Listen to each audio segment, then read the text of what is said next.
안녕하세요. 저는 40대 평범한 여자인데 얼마 전 저를 설명할 이야기 하나가 더 생겨버렸네요. 결혼 생활 5년 만에 신장까지 떼주고 이혼을 하게 됐으니까요. 물론 제가 도장은 시원하게 찍어줘 버렸지만 아직도 그 인간과 비슷한 이름이나 식당 간판만 봐도 부하가 치밀어 그때 기억이 살아나곤 해요. 그런데 얼마 전 친구가 저한테 이 말을 해주더라고요. 너무 혼자 가슴에 많이 쌓고 살아서 그렇게 된 것 같으니 가까운 사람이 어려우면 사연이라도 보내서 털어버리라고요. 그래서 이렇게 사연까지 보내게 되었는데요. 제 이야기를 시작해 보겠습니다. 남편과는 3년 넘게 연애를 했고 외동이었던 남편과 결혼을 했어요.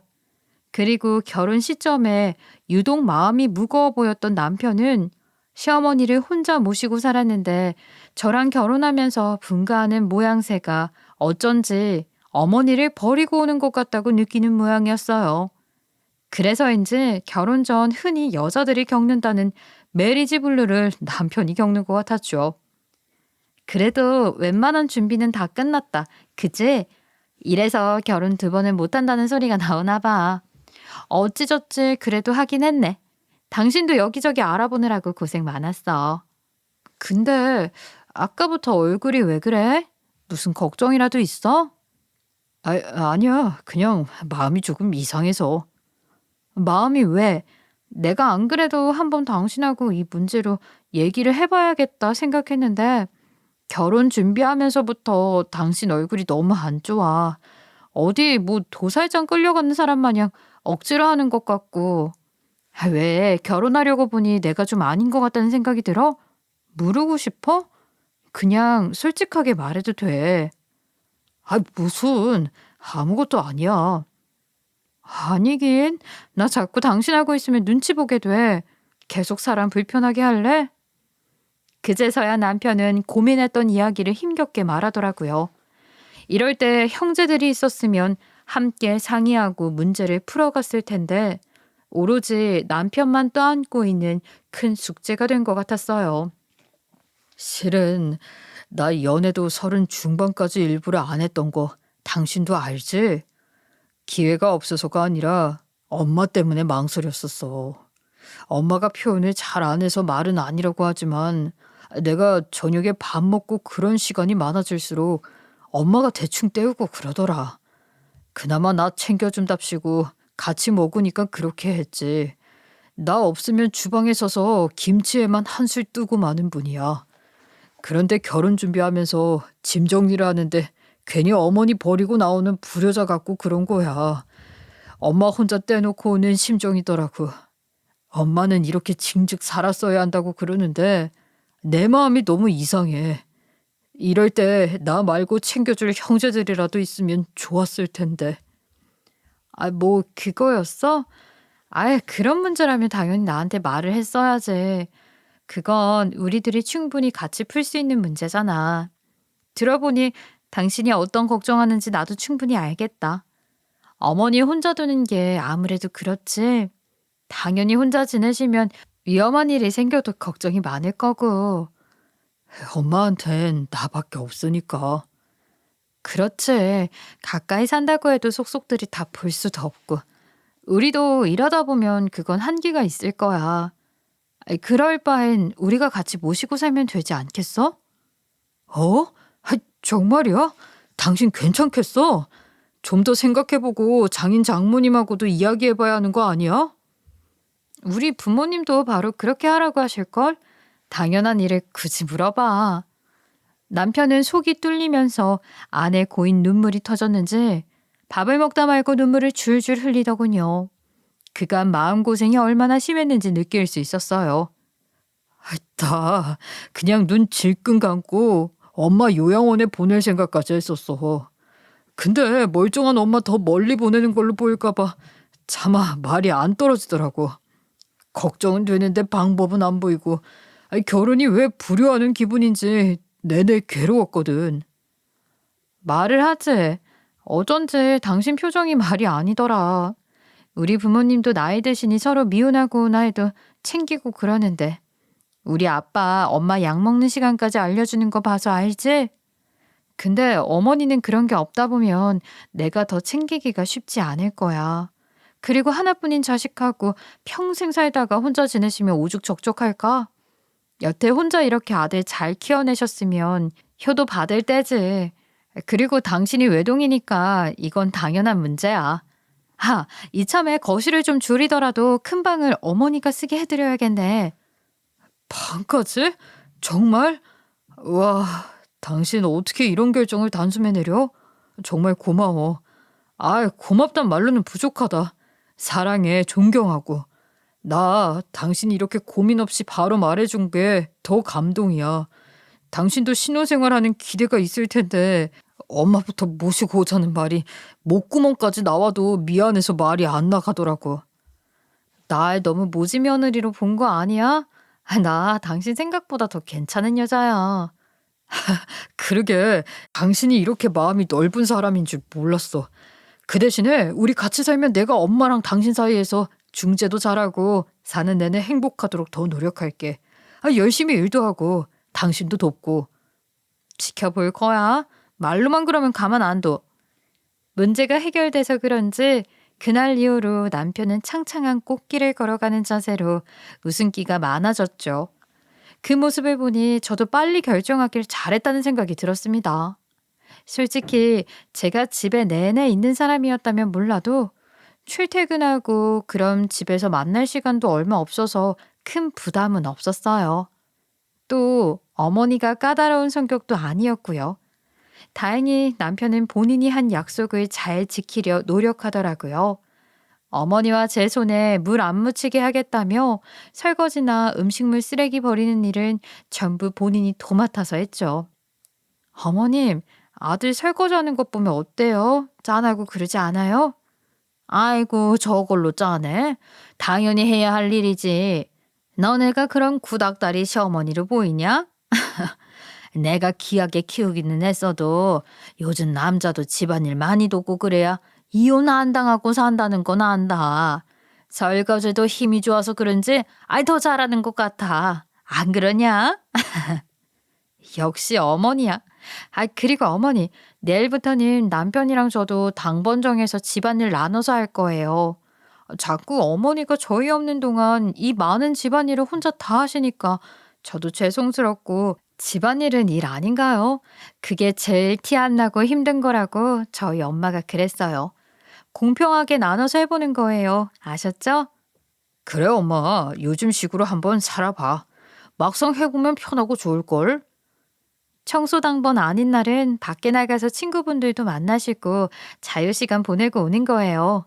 그리고 일주일에 한 번 저녁은 가족 외식. 그러니까 저녁도 미리 만들어 두시면 안 돼요. 이게 요즘 신식으로 사는 거냐? 그래.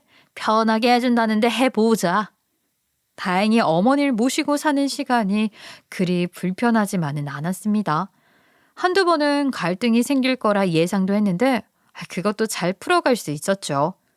그리고 집안에 항상 어머니가 중심을 잡아주니 회사 일이 많거나 다른 일이 생겨도 불안하지가 않더라고요. 그쯤에 전 회사에서 큰 프로젝트를 맡게 되면서 저녁 늦게나 집에 들어가는 날이 많았어요. 그때마다 잠도 안 자고 절 기다리는 건 남편도 아닌 시어머니였죠. 아이고, 고생 많다. 이제 오는 거야? 아휴, 우리 며느리 높은 자리에 있다고 좋아할 게 아니었네. 이렇게 고생을 많이 하고. 그래, 저녁은 먹고 일하는 거야? 밥은 사주지? 내가 혹시 몰라서 너 따로 먹을 저녁 조금 준비했으니까 생각 있으면 조금이라도 먹고 자. 어머니, 여태 안 주무시고 절 기다리신 거예요? 그 사람은요? 안 그래도 내가 너 오는 것 보고 자라고 했는데 너무 늦으면 데리러 가겠다고 큰 소리 치더니 씻고 나와서 어느새 보니까 코 드르렁 골고 뻗으셨어요. 아휴, 언제 잘 될까 모르겠다.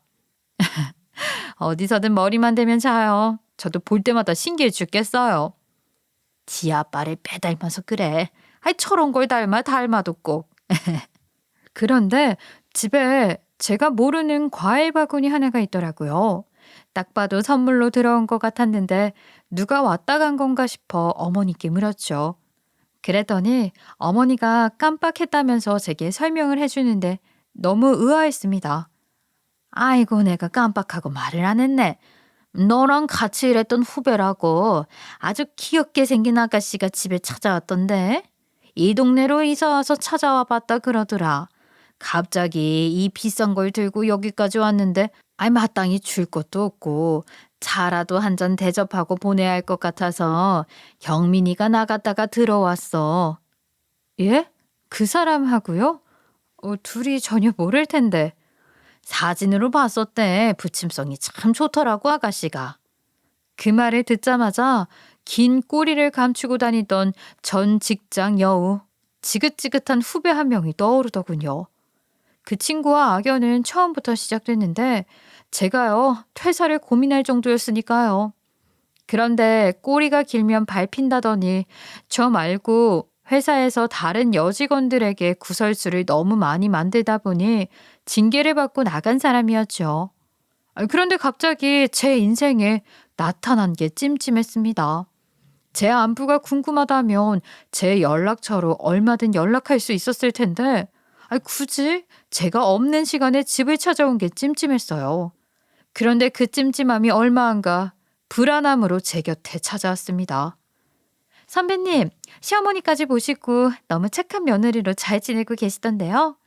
제가 오랜만에 선배님 뵙고 드리고 싶은 얘기가 많아서요. 아시죠? 제가 항상 선배님 닮고 싶어 했던 거. 시간 한번 내주세요. 제가 사업을 시작하고 있는데 선배님한테 묻고 싶은 게 많아요. 그래? 그렇게 할 이야기가 많았으면 나한테 직접 연락하지 그랬어. 집부터 찾아오지 말고. 사람 사는 꼴 몰래 보는 것도 아니고. 그게 부동산 계약하면서 동네가 익숙해서 좀 신기했는데 선배님 동네인 게 갑자기 생각난 거 있죠? 잘 아시잖아요. 저 생각나면 바로 행동으로 옮기는 성격인 거. 그나저나 형부가 참 좋은 분이더라고요. 어쩜 선배님은 남편복까지 좋으실까? 부러워요 정말. 그래, 생각나네. 네가 참 나 따라오려고 발악을 많이 했었지. 내가 산 옷까지 그대로 사서 입고 내 가방, 내 신발 다 따라서 될 정도였으니까. 그리고 마지막엔 뭐? 내가 너 따라한다고 헛소문까지 퍼뜨려서 사람 민망하게 했지. 아직도 내가 그 일 너한테 화 한 번 안 내고 참는 건 왠지 알려줄까? 네? 아니, 그건 우리가 더 볼 사이가 아니었기 때문이야. 근데 선배님, 누가 발악을 했다 그래요? 다른 사람들이 헛소문 퍼뜨린 걸 갖고 왜 저를 그렇게 몰아가시는데요? 저도 억울하고 그때 일 얼마나 상처로 남았는지 몰라요. 아직도 억울해? 그럼 끝까지 싸워보지. 증거가 그렇게 넘쳐났는데. 사실이잖아. 그리고 나한테는 미안하다는 말이 먼저지. 너 잘됐다는 자랑부터 할 게 아니고. 다시는 우리 집이나 내 근처에 나타나지 마. 나 시간이 남아도라도 너한테 낼 시간은 없을 것 같아서 말이야.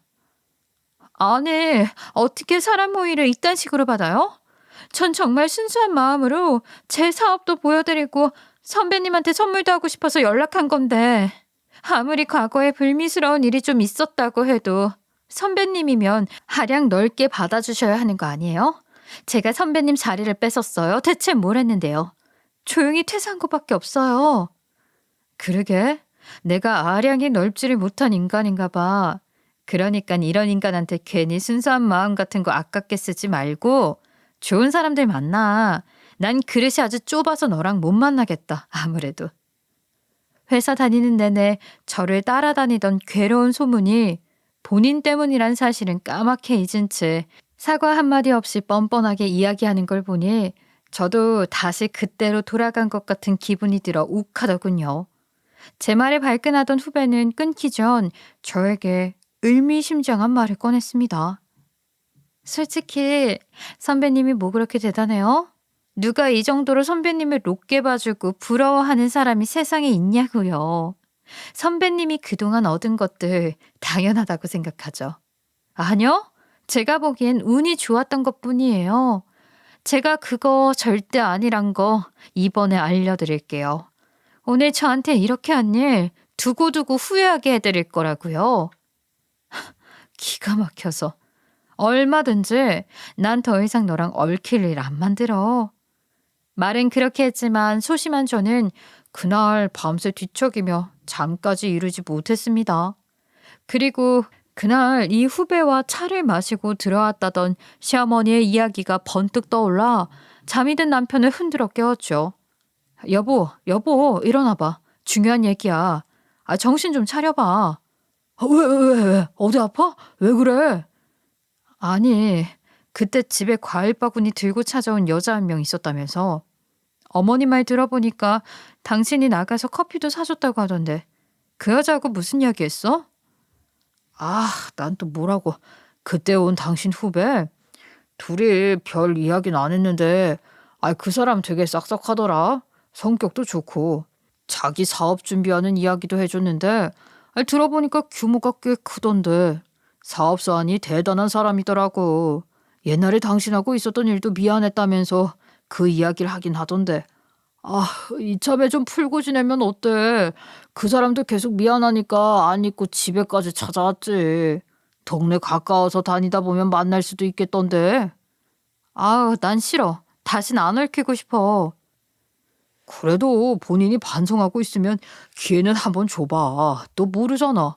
괜히 적지내고 지내는 사람 많이 만드는 게 좋은 방법은 아닌 것 같아. 봐, 당신도 지금 그것 때문에 계속 신경 쓰여서 잠도 못 자고 있잖아. 그런 사람들 잘 안 변하잖아, 솔직히. 사실 나도 어떻게 해야 좋을지 잘 모르겠어. 날 너무 대단하게 보고 닮고 싶고 부러워서 그랬다고는 하는데 그렇다고 모든 걸 덮을 수는 없는 거잖아. 이번에도 자기 자랑만 하다가 내가 사과부터 하랬더니 그게 기분 나빴던지 발끈하면서 이야기하더라고. 당신이 너무 부럽고 닮고 싶어서 그랬대? 보니까 당신을 엄청 좋아하는 사람이네. 언니 없고 그러면 더 그럴 수 있어. 우리도 철없던 시절에는 누구 따라하고 안 어울리는 것도 입어보고 싶잖아. 방법이 좀 서툴러서 그런 것뿐이라 생각해. 그것뿐이면 내가 좋게 정리하고 넘어가지. 자기 궁지에 몰리면 뭐든 하는 애라니까. 그때도 얼마나 말을 많이 만들어내서 사람 우습게 만들던지. 사업 성공하면 뭐해. 곁에 두면 마음이 안 가는데. 그러니까 당신도 그렇게 알고 있으라고. 혹시 만나도 적당히 잘 대처하고. 모르겠다. 여자들 세상은 너무 복잡해. 당신도 얼른 자. 이상하게 저는 후배가 한 말이 하나도 마음에 와닿지 않더라고요. 남편은 그런 후배를 어린 치기로 보고 가엾게 생각하는 것 같았는데 다시 풀고 말 것도 없이 이대로 모른 척 각자 길을 가면서 살았으면 싶었어요. 꼭 봐야 하는 가족도 아닌데 애써 노력까지 해가며 악몽 같은 인연을 잊고 싶지 않았죠. 그래서 저는 연락을 애써 피하며 지냈습니다. 그런 일을 겪고도 태연하게 연락하는데 참 대단해 보이더라고요. 그러다 하루는 배를 부여잡고 쓰러져 있는 남편을 보게 되었어요. 그때 시어머니가 친구분들과 하루 여행을 가 있던 때라 천만다행이었죠. 어머니가 보셨더라면 더 충격이 컸을 테니까요. 저는 처음엔 남편이 장난을 치는 줄 알았는데 얼굴이 하얗게 질린 걸 보고 놀라 넘어질 정도였어요. 119까지 와서 실려간 남편은 그동안 한 번씩 배에 통증이 있는 걸 느꼈는데 큰 문제는 아닐 거라 생각하고 넘겼다 하더라고요. 정밀 검사를 마친 뒤 신장 이식을 받아야 한다는 병원 측 얘기에 그날부터 남편은 잠을 못 이루더군요. 왜 그래? 잠이 안 와? 이식하면 큰 문제 없다잖아. 차라리 그냥 암이나 걸리지. 꼭 아파도 이식받는 걸로 사람 힘들게. 무슨 소리야? 그만한 걸 감사하다고 생각해야지. 당신 그런 소리 하면 벌 받아? 선생님이 그랬잖아. 이식 받을 수 있는 건 다른 병에 비하면 방법이 확실한 거라 다행이라고. 왜 이런 상황에서 더 나쁘게 생각하려고 그래? 내가 형제가 있어 누가 있어? 아님 시골에서 농사 짓고 칠순 다 돼가는 삼촌한테 신장 달라고 할까? 당신 아니면 어머니인데 왜 이런 병에 걸리냐고 왜? 그냥 나 혼자 이 약 물고 아픈 병이면 좋겠어서 그래. 부담 주기 싫다고 정말. 부담? 누가 부담이랬어? 왜 그렇게 생각해? 당신이 이런 말 하는 게 더 아프다. 어머니랑 난 둘이 당신 소식 듣자마자 손잡고 아침부터 가서 검사 받고 왔어. 우리께 맡기만 하면 좋겠다고 기도까지 하고. 우리 식구 살리는데 그게 무슨 문제야? 또 식구니까 부담도 주고 그러지. 누구랑 이런 걸 나눠? 남편은 저나 어머니가 수술대에 누워있는 장면이 계속 그려졌나 봐요. 본인 때문에 그런 경험을 만든다는 생각에서인지 마음이 무거워 보이더라고요. 그 차디찬 수술실에 누워있는 걸 생각하면 나 때문에 엄마도 여태 살면서 그런 큰 수술을 한 번도 안 받아봤단 말이야. 저 나이에 아들 때문에 신장까지 주고 무슨 짓이야 정말. 상상만 해도 너무 괴로워. 내가 신장이식 필요해도 그럴래? 당신은 어떨 것 같아? 어떻게든 수술 받았지. 사람 살리는데 그게 대수야? 잘 안 해. 나랑 어머니랑 딱 그런 마음이야. 둘 중 하나라도 맡기만 한다면 감사하다고 하지. 부담 아니라고. 우리한텐 당연한 일이야. 난 그래도 어머니 나이가 있으니까 내가 할 수 있었으면 좋겠네. 당신도 힘들 텐데 그 말 진심이야? 정말 그렇게 돼도 괜찮겠어? 그러고 보니까 당신은 결혼 전에도 날 속 좁은 며느리 만들더니 이번엔 또 피도 눈물도 없는 아내를 만드네? 당신하고 내가 부부가 된 건 이런 일도 함께 감당하고 넘는다는 뜻 아니야? 가끔 당신은 고민이 생기면 날 너무 떼놓고 혼자 어디로 휙 가버리는 기분이 들어. 날 무시하는 건가 싶기도 하고. 모르지. 그게 얼마나 날 외롭고 슬프게 하는지. 미안해. 내가 너무 염치가 없어서 그렇지. 그냥 고맙다고, 더 열심히 살겠다고 해줘. 나는 그 말이 듣고 싶지. 당신이 이렇게 남처럼 굴고 더 나쁜 생각이나 하는 모습 보기 싫어. 당신이 의지 갖고 기운을 내서 어떻게든 살려고 애써야 나도 좋지. 어머니한테도 자꾸 그런 모습 보여드리는 게 속상하지 않게 만드는 거야. 그렇게 뒤숭숭해하는 남편의 손을 꼭 잡고 병원을 찾았고, 다행히도 제가 수술이 가능하다는 판정을 받았습니다. 어머니보단 저였으면 했는데 다행이란 생각이 들었죠. 어머니도 제 손을 잡고 말보다 진한 눈물을 제 앞에서 보이시더라고요. 손을 꼭 잡고 쓸어주시는데 그 안에 고마움, 미안함, 모든 것이 담겨 있는 것 같았죠. 몇 주 뒤 수술 날짜를 받고 기다리던 중에 일 하나가 터지고 말았어요. 남편 핸드폰에 후배 번호가 뜨는 게 아니겠어요. 전 또 후배가 남편에게 접근해 저에게 오려고 하는 것 같다는 생각이 들어 너무 괘씸하더라고요. 그래서 그걸 보자마자 남편에게 당장 차단해버리라면서 핸드폰을 들고 갔는데 남편의 반응은 달랐습니다. 당신이 이해해주면 안 돼? 얘기 들어보니까 당신도 오해가 많았던데. 그게 무슨 소리야? 둘이 연락한 게 처음이 아니었단 거네. 그때 사업에 내가 관심이 있어 하니까 따로 한번 보자고 하더라고. 본인도 사람 구하는 게 만만치 않다면서. 나중에 혹시나 나도 그쪽 일 연계해서 할 수 있는 게 있나 궁금해서 사업차 연락 주고받은 게 전부야. 할아버지부터 대대로 사업하던 집안이라 인맥도 그렇고 정보가 많더라고. 근데 왜 나한테 한 번도 말을 안 했어? 그렇게 사업적으로만 깔끔하게 얘기한 거면 충분히 말해줄 수도 있었던 거잖아. 내가 지금 의심을 안 할 수가 있는 상황이라고 생각해? 가뜩이나 당신 아픈 것 때문에 병원 오가면서 정신없어 죽겠는데 이 와중에 그런 연락이나 하고 있었냐고. 당신이 이렇게 예민하게 나오니까 말을 안 했지. 연락 한 번 했다고 잡아먹을 것처럼 그래. 그럼 그냥 이렇게 해. 당신 이야기는 일절 안 할 테니까. 그 사람하고 내 관계로 그렇게 딱 잘라서 그냥 그렇게 지내는 걸로 해. 나한텐 좋은 정보 신경 써서 주고 고마운 사람이야. 이번에 나 아프단 얘기 듣자마자 더 좋은 병원 알아봐 주겠다고까지 하더라. 병원만 알아보지 말고 와서 검사도 받아보라고 하지? 그럼 도망갔을걸. 뭐? 지금 보니까 당신이 꼬일 대로 꼬였네. 사람 좋은 뜻을 그대로 못 받고 혼자 부풀려서 생각하고 미안하다고 진심으로 사과를 해도 받아주려고 생각도 안 하고 말이야.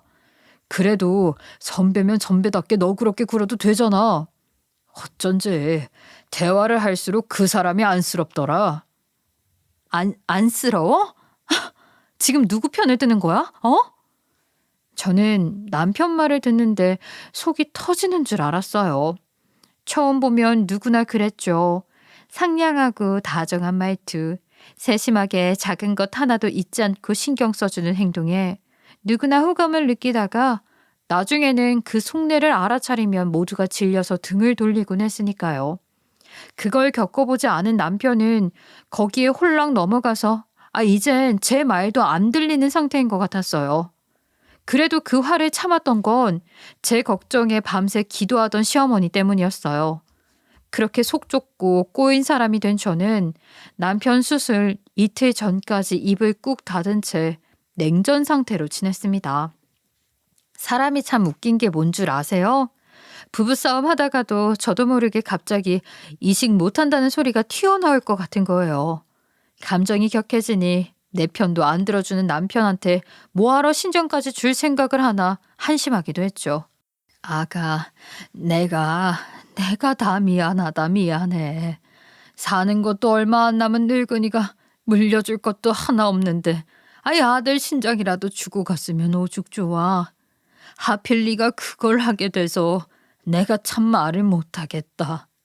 수술 전이라서 불안해 그런지 성격이 평소보단 훨씬 예민하더라고.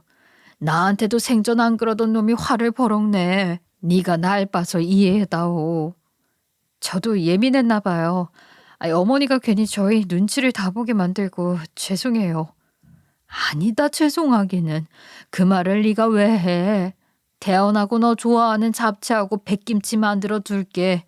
내가 해줄게 그것밖에 없어서 미안하다. 이럴 줄 알았으면 애도 좀 많이 낳고 살 걸 그랬어. 하나 더 낳으면 못 죽을 수도 있다 그래서 친구들 셋 넷이 키울 때 혼자 키웠는데 참 미안한 게 많네 갈수록. 그렇게 남편하고 어색한 화해를 한 뒤 신장 이식 수술을 마쳤고 남편보다 회복을 훨씬 더 빨리 할 수 있었어요. 그리고 시어머니도 전보다 달리 저에 대한 마음이 더 깊어진 것 같더라고요.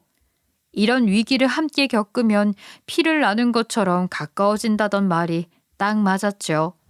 그렇게 회복하면서 시어머니의 도움을 받고 지내고 있는데 그 후배의 연락이 또 걸려오더라고요. 가타부타 무슨 말도 하기 싫어서 거절을 누르다 차단까지 해뒀습니다. 그리고 몇 주 지나서 그 전화가 제게 기회였을지도 모른다는 사실을 알게 된 날이었죠. 갑자기 아침에 집에 가보니까 어머니 짐을 이삿짐 센터에서 싹 옮기고 있는 게 아니겠어요? 이게 다 뭐예요? 갑자기 왜 어머니 짐을 다 빼? 무슨 일이냐니까. 당신 눈치 보고 사는 게 불쌍해서 보내드리려고 한다. 왜? 무슨 눈치?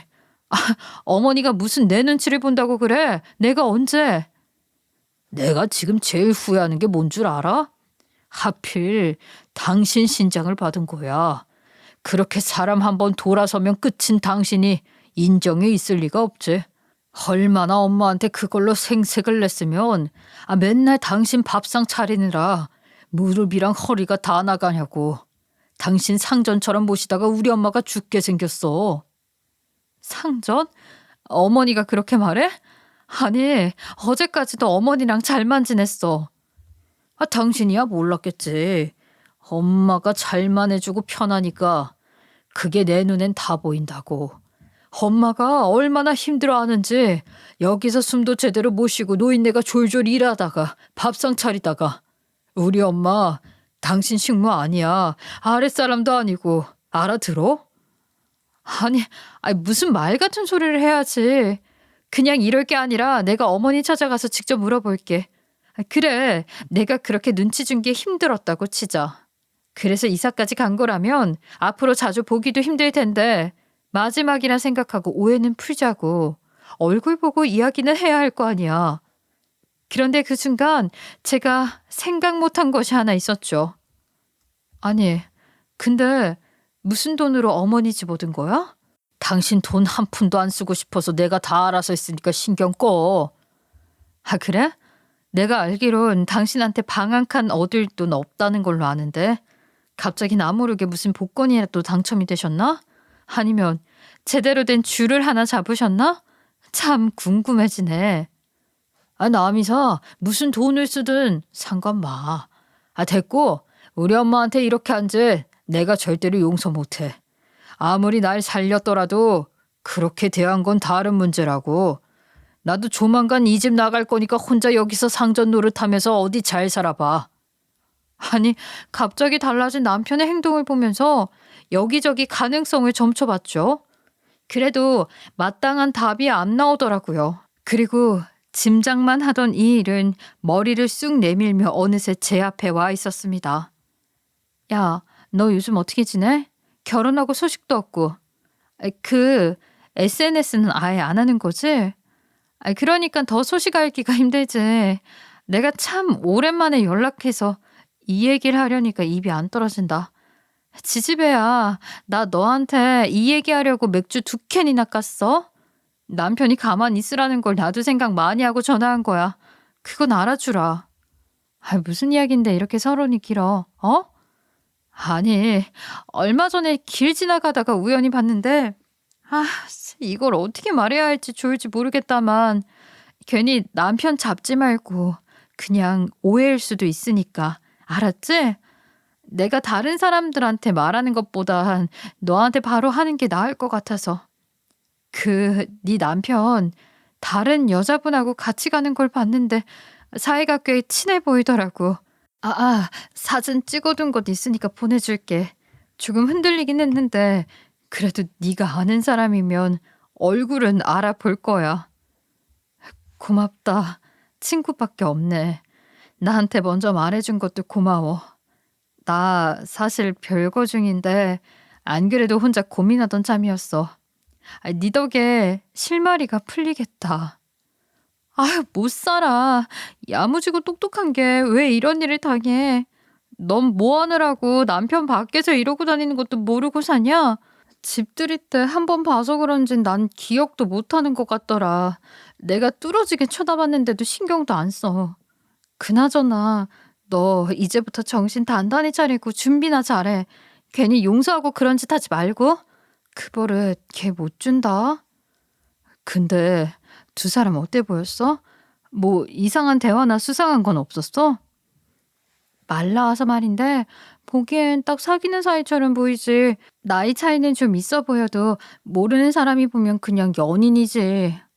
그녀는 좋다고 헤헤거리고 네 남편은 잘 받아주고 처음엔 같이 일하는 사이인 것 같아서 그런가 보다 지나치려고 했는데 팔짱 끼는 거 보고 이상하다고 생각했지. 혹시라도 아무 사이 아닌데 오해였네. 그런 말 들어도 현명하게 판단 잘해. 혹시 변호사 필요하면 나한테 바로 연락하고. 야, 네가 있어 그런가 이혼 걱정 하나도 안 된다. 고맙게. 머리 뜯고 힘쓸 일 생겨도 꼭 나 불러라. 그것들 뒤통수 보면 아주 생닭처럼 그냥 확 머리를 뜯고 싶을 거다. 넌 그런 거 해본 적도 없어서 힘도 못 써. 내가 그래도 친구들 따라서 몇 번 경험 있어서 기술 하나는 끝내준다. 야, 우울해하지 말라고 하는 소리야. 이럴 때일수록 밥 잘 먹고 잘 대비해. 나한테 연락 자주 하고. 친구 좋다는 게 뭐냐. 친구 말처럼 사진에 있는 그 연놈 둘 머리를 그냥 다 뜯어버리고 싶은 심정이었습니다. 그리고 저는 친구가 보내준 사진을 확대해 볼 것도 없이 바로 알게 되었죠.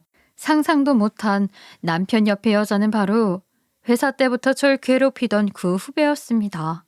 그래서 날 꼬였다며 몰아가고 그냥 편을 들어준 걸까? 차라리 생판 모르는 남이었으면 충격이 덜했을까? 별별 생각이 다 들더군요. 그러면서 제 핑계를 만들어 시어머니 이사까지 시키면서 생사람을 잡으려던 계획임을 알았죠. 착한 줄 알던 남편이 그년을 알게 돼서 그런지 꾀를 쓰고 치밀해졌더군요. 저도 질 수 없단 생각에 주변 사람들 도움을 받아 후배 집안부터 하나씩 캐기 시작했습니다. 그런데 가면 갈수록 말이 전부 다르고 빈 구멍이 너무 많이 보이더라고요. 처음엔 100억 상속료로 시작해 갈수록 규모가 작아지고 더 놀라운 실체는 공장 직원 입에서 술술 나오는 게 아니겠어요? 에? 우리 회사에 그런 사장님은 없는데요. 정도 다르고 무슨? 참나. 내가 중학교 때부터 학교도 안 가고 이 공장 다닌 지가 22년이 넘었는데 모르는 사람이 있겠어요. 그리고 무슨 딸은 딸이에요. 우리 사장님은 아들만 둘인데. 아무래도 누가 제대로 사기치고 다니는 모양인데 조심하세요. 큰일 나실 뻔했네. 근데 이 여자 낯이 익는데? 이 여자가 사장 딸이라고 하고 다닌다는 거예요? 가만 보자. 아이고 생각났다. 그 공장에 밥 해주던 이모 딸 같은데. 예? 밥 해주시던 이모요?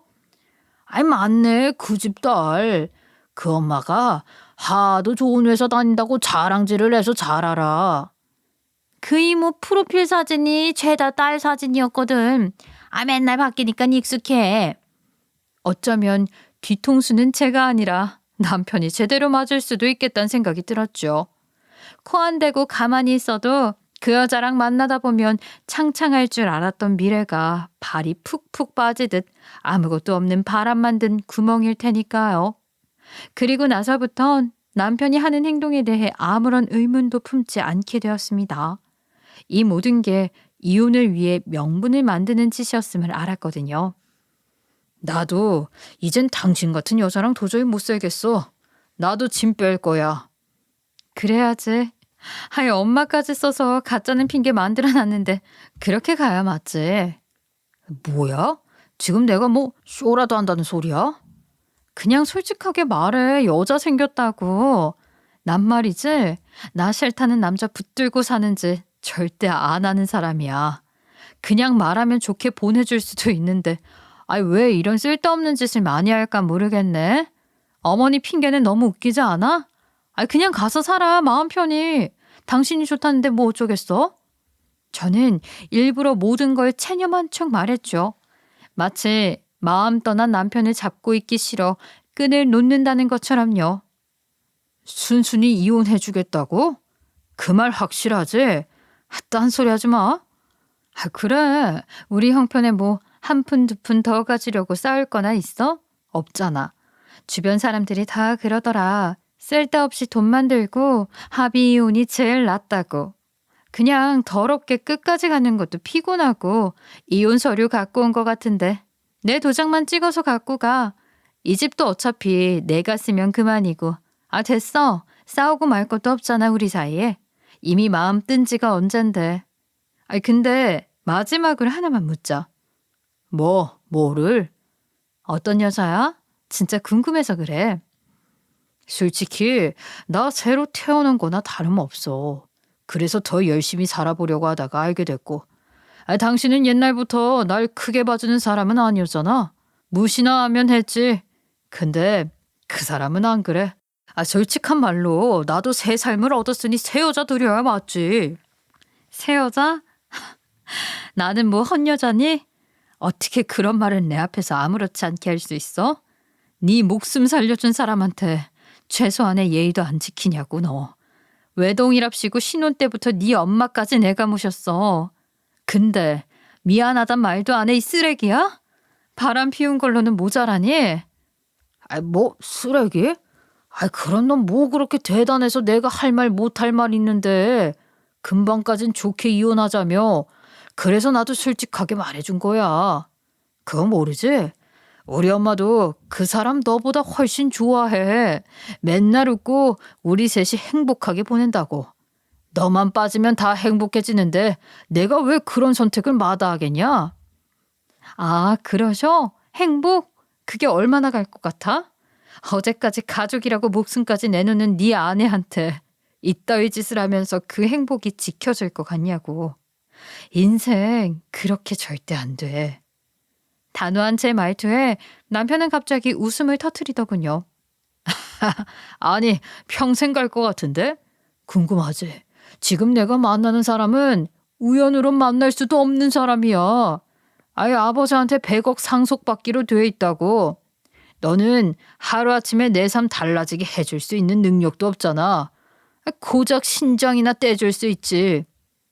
뭐? 고작? 고작이라고 했어 너? 저는 도를 넘어선 남편 놈 발언에 눈이 뒤집혀서 힘껏 그놈의 뺨을 내리쳤습니다. 아직도 비만 오면 간지러운 수술 자국이 누구 때문에 남은 건데 그걸 고작이라고 표현하니 용서가 안 됐죠. 이미 마음도 떴다면서 신장은 잘만 봤네. 나 지금 마음 같아선 다시 칼 들고 네 배를 갈라선 신장 그대로 떼우고 싶은 마음이야. 그때 내가 어떤 마음으로 그 차디찬 수술대에 누웠는데 감히 고작이란 말을 해. 아 어쩌라고. 이미 끝난 일을 그땐 네가 하겠다며. 그래 내 탓이다. 너 같은 놈을 몰라본 날 탓해야지. 누굴 원망해. 그래도 사람이 사람답게는 굴어야 하는 거야. 아무리 이혼한다고 그딴 소리를 하는 건 아니지. 솔직히 나 수술할 때 하나도 무섭지 않았어. 왜? 내 가족 살리는 일이라고 생각했으니까. 근데 지금 네 입에서 나온 그 말이 진짜 후회하게 만든다. 쓰레기 같은 놈 내 손으로 살려놨어. 아 그럼 다시 목숨 빼앗아 보시든가. 아니 어차피 너한테 더 큰 고통이 갈 거야. 내가 그래서 참는 거야. 하지만 제 경고를 귓등으로도 안 듣는 남편은 아주 콧방귀까지 뀌더군요. 아주 대단한 예언가 납셨네. 네가 아무리 기어봤자 100억 상속받는 사람 앞에서 뭘 할 수 있겠어. 꿈틀거리기나 할 것 같아? 그 푼돈으로 싸움이라도 해보게. 대줄 자르고부터 부자인 사람은 천성이 달라. 매사에 부드럽고 긍정적이거든. 왜 그게 가능한 줄 알아? 돈이 다 해주니까. 돈으로 안 되는 게 없는 세상이야. 그냥 좋게 받아들여. 어차피 뭘 해도 안 돼. 그래, 잘하네. 너 나중에 땅을 치고 후회할 거야. 네 말대로 뭘 해도 안 변하고 안 되는 인간이 있거든. 지금 보니 끼리끼리 참 잘 만났다. 그냥 부러우면 부럽다고 해. 혹시 아냐? 내가 합의금이라도 더 쥐어줄지. 그딴 돈 안 받아. 나중에 나한테 와서 빌지나 마. 그리고 그년이랑 한번 잘 살아봐. 내가 누구보다 걔를 잘 알거든. 참. 그리고 네 인생이랑 어머니 인생 한 방에 날아간 것 같은데. 아무리 돌이키려고 했어도 다른 방법 없을 거야. 나중에 찾아오지나 마. 난 그때 뒤도 안 돌아볼 거니까. 참 꿈도 야무지다. 그럴 일 없어요. 이혼 서류 갖고 간다 내가. 그년한테 전해줘. 너보다 더 멍청한 걸 잘도 찾아냈다고. 그리고 한순간의 꿈처럼 온 가족이 떠난 집에서 혼자 지내다 보니까 순간순간 괴로워져 더 있을 수가 없겠더라고요. 끝까지 의리 있게 절 지켜준 친구에게 마지막으로 신세를 지게 됐습니다. 다행히 옛날부터 성격 하나는 시원한 친구가 2층을 싹 비워주면서 모든 게 끝날 때까지 있다 가라고 하더군요. 친구도 빚져온 개살구에 제대로 미끄러진 남편 꼴을 보고 싶다면서요. 보면 남자들은 진짜 멍청한 것 같지 않냐? 아니 100억 상속받기로 된 애가 왜 힘들게 회사 다니면서 남의 옷이랑 가방 따라 사고 그 짓을 해. 명품으로 몸을 휘둘러도 부족할 판에. 그것만 봐도 말이 안 맞는데 멍청해서 당한 거지. 치가 떨린다. 내 말이 게다가 별 볼 일 없는 외동아들의 유부남을 굳이 만나? 나한테 복수심으로 접근했던 것 같은데 그 마음도 진심인지 것도 모를 일이야. 또 모르지. 둘이 죽고 못 살고 손가락 빨면서 살아도 행복할 수도 있으려나? 그리고 얼마 뒤 그년의 정체를 안 남편이 저를 아주 애타게 찾으며 친구 집으로 한달음에 쫓아왔더군요. 혼비백산한 얼굴을 보니 웃음이 터질 뻔했습니다. 그리고 자세히 보니 신발까지 짝짝이를 신고 있더라고요. 당신 그 후배란 여자 아무것도 없는 빈 깡통인 거 알고도 있었어? 왜? 이제 들었나 봐. 알면서 어떻게 나한테 말도 안 해줬던 거야? 다 알았으면서. 네가 한 짓을 생각해봐. 내가 뭐 고맙다고 그런 말까지 해줘? 나도 내 시간하고 돈 아깝게 써가면서 알아낸 거야. 너무 빨리 알아서 허무할 지경이었지만 난 어느 회사 사장님이 아량이 참 넓으셔서 공장 식당 밥 해주는 이모님 딸한테 100억을 상속해주나 보다 했지. 그 미친 여자 때문에 내 전 재산 우리 엄마 집까지 싹 다 날라갔다고. 그 뻔뻔한 게 이제야 당신이 가진 게 부러워서 뺏고 싶었대 나를. 어찌 보면 당신 때문에 시작된 일이잖아. 나 진짜 잘못 걸린 것 같아. 당신이 그 여자 처치하는 법 좀 알려줘. 나 한 번만 살려달라고. 남편은 얼마나 급한지 갑자기 제 손을 잡으려고 뻗더군요. 저는 소름이 돋아 벌레처럼 털면서 말했습니다. 놔, 이 손 안 놔? 알아서 해 당신. 호구 잡히고 싶었던 거 아니었어? 그러니까 제대로 알아보지도 않고 덥석 100억 상속받는다는 거짓말에 넘어갔지. 난 경고했어. 위험한 애라고. 공장 찾아가니까 바로 답 나오던데. 가보기나 했고 멍청해서 당한 거지. 새삼 사니까 새 여자 갈아치우겠다더니 왜 이러나? 헌신짝 붙들고. 한 번만. 그럼 증인이라도 서줘 그럼. 그 여자 완전 빚더미야. 어쩐지 당신하고 빨리 이혼시켜서 혼인신고 보챌 때부터 알아봤어야 하는데 빚더미인 줄도 모르고 나 때문에 불쌍한 우리 엄마까지 낳게 생겼다고. 전 남편이 어린애처럼 엉엉 주저앉아 오는데 왜 제 마음엔 아무 동요가 없었을까요? 저는 뒤도 안 보고 돌아서겠다는 제 말을 그대로 행동에 옮길 수 있을지가 스스로도 의문이었는데 정말 제가 뱉은 말대로 제가 그렇게 몸이 움직이더라고요. 나한테서 간쓸게 다 빼내갈 생각이셔? 순진한 건지 멍청한 건지 참. 목숨 구제해줬으면 앞으로 살 길은 네가 알아서 찾아. 바람까지 피우고 온 주제. 멍청해서 호구까지 잡히고 뭘 또 구질구질하게 빌어. 난 경고했다 분명히. 난 이제 네 입에서 나오는 살려달라는 말도 지겨워. 지겹다 아주. 내가 2번 살려줄 것 같니? 천만에. 넌 네 인생이랑 어머니 인생까지 송두리째 날린 거야. 그럼 나 집에라도 잠시 들어가게 해줘. 그래도 사람이 집 없이 살 수는 없잖아. 제발. 아니, 나 꼴 보기 싫으면 일단 엄마라도. 엄마는 죄가 없잖아. 내가 무릎 꿇고 이렇게 빌게. 당신 속 풀릴 때까지 여기서 빌게. 부탁한다. 아니, 어딜 들어와 뻔뻔하게. 또 엄마 팔려고? 사람 누명까지 씌우고 박차고 나가더니 또 멋대로 들어오시겠다고? 장난해? 우린 깔끔하게 이혼해서 이미 남이야 남. 남의 집에 왜 들어와? 근처 얼씬만 해도 주거침입으로 신고할 거니까 그렇게 알아. 안 꺼져. 확씨. 제발 내가 잘못했다고. 당신 볼 때까지 빌게. 기회 한 번만 줘. 난 너한테 신장 떼주고 큰 거 배웠다. 돌려받지도 못할 인간한테 절대 내 거 주는 거 아니라고. 그러니까 가. 너 같은 놈이랑 이렇게 얘기하는 시간도 아까우니까. 저는 모든 이야기를 끝낸 뒤 등을 돌려버렸고 목 놓아 오열하고 있던 전 남편을 마지막으로 끌어서 짐짝처럼 내보낸 건 제 친구였습니다. 그리고 친구는 손을 털면서 들어오더니 저에게 활짝 웃으며 V를 그리더군요. 우리 제대로 해치웠네? 속 시원하다. 넌 어때? 아까 보니까 마음 단단히 먹었는지 단호하게 말 잘하던데? 내가 안 될 것 같으면 끼어들려고 듣고 있었는데 내 친구 멋지더라. 당당하고. 그랬어? 네 덕분이야. 너 아니었음 여태 아무것도 모르고 당했을 거야. 그날부터 저는 후회 없이 저를 위해 사는 인생을 살고 있습니다. 돌아보니 가족들을 위해 배려하고 희생한 시간이 길었더라고요. 고마운 줄 모르는 사람에게 베푼 그 시간이 너무너무 아깝다는 생각이 들어 해보고 싶던 취미 생활을 마음껏 즐기고 있습니다. 그리고 그 후배년 소식을 듣고 속이 뻥 뚫렸어요. 궁금하시죠?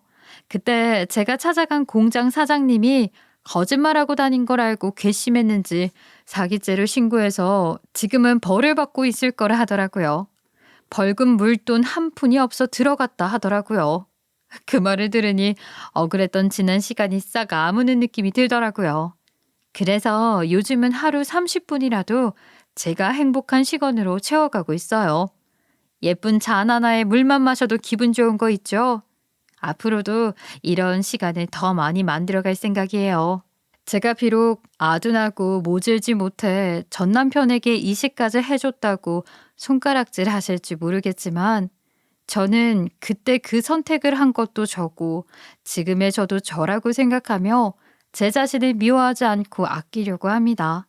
그러니 여러분들께서도 질책보다는 응원의 말씀 많이 남겨주심 감사하겠고 지금까지 제 사연 들어주신 시간 동안만큼은 재미있고 행복하셨길 바랍니다.